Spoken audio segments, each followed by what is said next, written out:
9 महिन्यात यशवंतराव चव्हाण यांनी कसा आणला स्थैर्याचा मार्ग. नमस्कार. आज 12 मार्च, संयुक्त महाराष्ट्राचे पहिले मुख्यमंत्री आणि देशाच्या राजकारणातील एक महत्त्वाचं व्यक्तिमत्व यशवंतराव चव्हाण यांची आज जयंती. यशवंतराव चव्हाण यांच्याबद्दल बोलताना एक वाक्य नेहमी ऐकायला मिळतं. हिमालयाच्या मदतीला सह्याद्री धावून गेला. भारत चीन युद्धानंतर देश संकटात असताना तत्कालीन पंतप्रधान पंडित जवाहरलाल नेहरू यांच्या सूचनेनुसार यशवंतराव चव्हाण यांनी महाराष्ट्राच्या मुख्यमंत्री पदाचा राजीनामा देत देशाच्या संरक्षण मंत्री पदाची जबाबदारी स्वीकारली आणि ती जबाबदारी त्यांनी अत्यंत समर्थकपणे पार पाडली.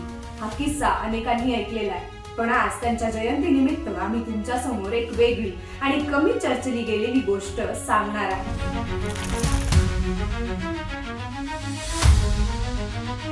नमस्कार, मी प्रियांका पालकर आणि तुम्ही सगळे पाहताय द फिफ्थ कॉलम. चला व्हिडिओला सुरुवात करूया.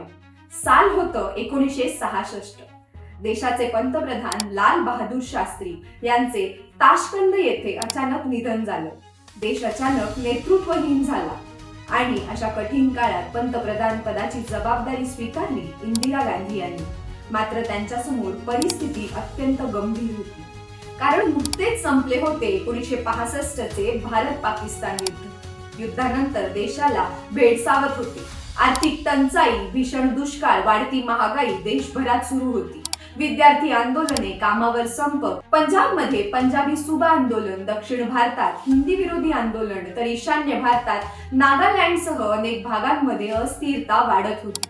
देश बाह्य युद्धातून सावरत होता, पण आता अंतर्गत तणाव वाढत चालला होता.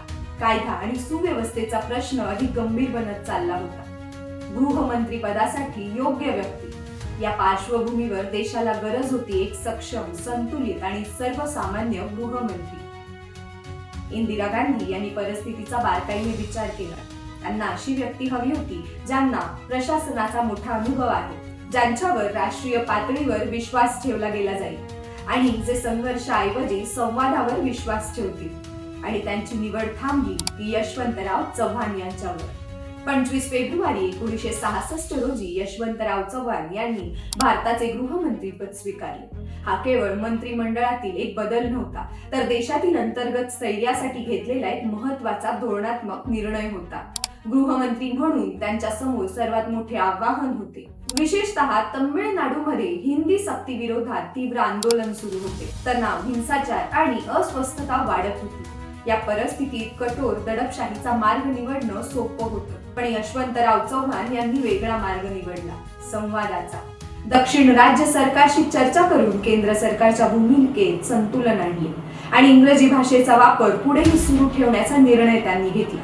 त्यामुळे आंदोलनाचा तणाव हळूहळू कमी होऊ लागला. दरम्यान पंजाबमध्येही पंजाबी सुबा आंदोलनामुळे राजकीय वातावरण तापले होते.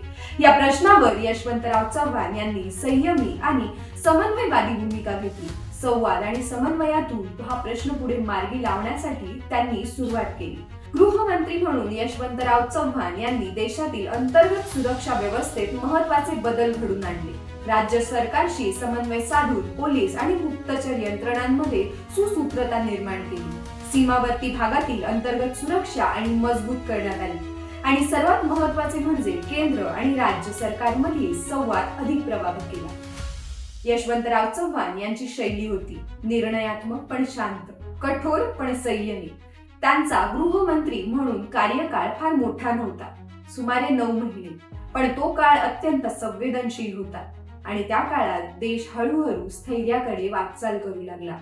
जेव्हा देशाला स्थैर्याची सर्वाधिक गरज होती, तेव्हा एक अनुभवी नेतृत्व पुढे आलं आणि इतिहासाने पुन्हा एकदा दाखवून दिलं. हिमालयाच्या मदतीला पुन्हा एक सह्याद्री धावून आला. जर तुम्हाला व्हिडिओ आवडला असेल तर द फिफ्थ कॉलम या चॅनलला लाईक, शेअर आणि सबस्क्राईब करायला विसरू नका. मी प्रियांका पालकर. पुन्हा भेटूया अशाच नवनवीन गोष्टींसोबत.